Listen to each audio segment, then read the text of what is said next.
Glipwood Forest and some of its plant life had already been explored, documented, explained, expounded on, and delineated with greater insight and wit than I ever could have. Crushed was I, verily. Yet glad am I, dear perchance peruser, that I reshelved Brownstone's toes that day, and tremblingly retrieved, and then thrillingly read the book before me.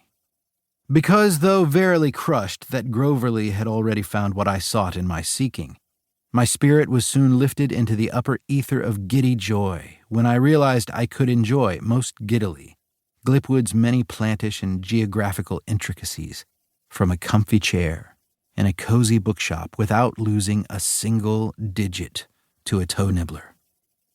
So it is with great pleasure that I present to you a revised edition of A Ranger's Guide to Glipwood Forest by Owen Groverly. May it awaken in you a longing to visit Glipwood Forest, even as it warns you to avoid it at all costs.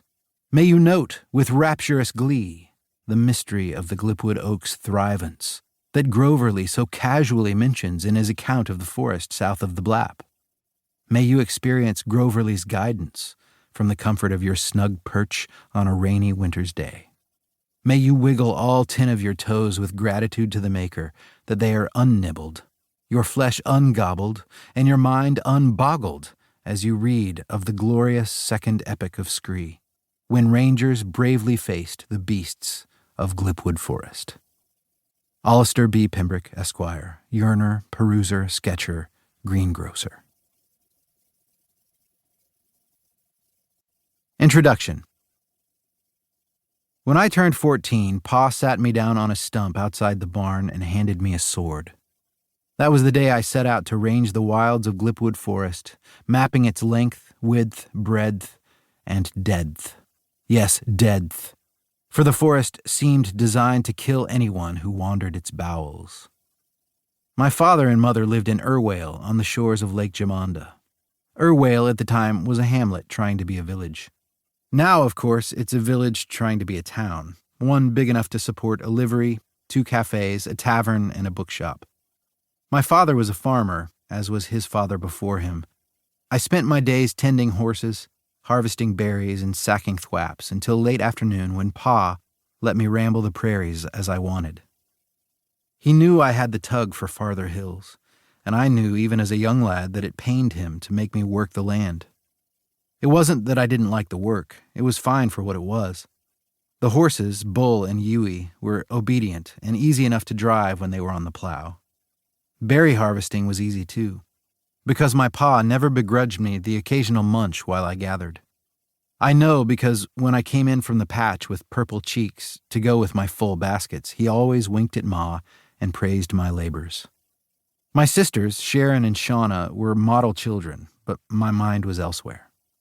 Ma and Pa knew I was a born wanderer, explorer, and investigator with an urge to peek under every stone, leaf, and hay pile. And furthermore, they knew that when I inevitably grew up and wandered away, they would have the youngsters to help out. Grandpa and Grandma lived in a cabin just past the spine tree grove and were willing hands, too.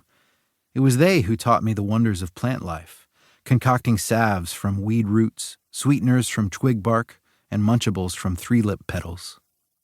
The point is, I have no complaints about growing up on the farm in Irwale. Being out in the sun on a summer day suited me fine, no matter what I was doing. But whenever the dogs came howling, the gulp swallows scattered from a stand of nearby trees, and we all hustled to the house to hide from some passing beast. Most often a limber wolf, but sometimes something worse, like a snarl of squeeblins. Sharon and Shauna would hide under the table with the dogs, but I couldn't help peeking out the window at the critters snuffling around the farmstead, while the henpecks cowered in the coop.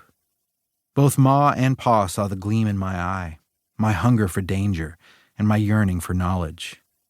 My whole body ached to see the creatures with my own eyes, and after they snuffled away, my whole body ached to follow.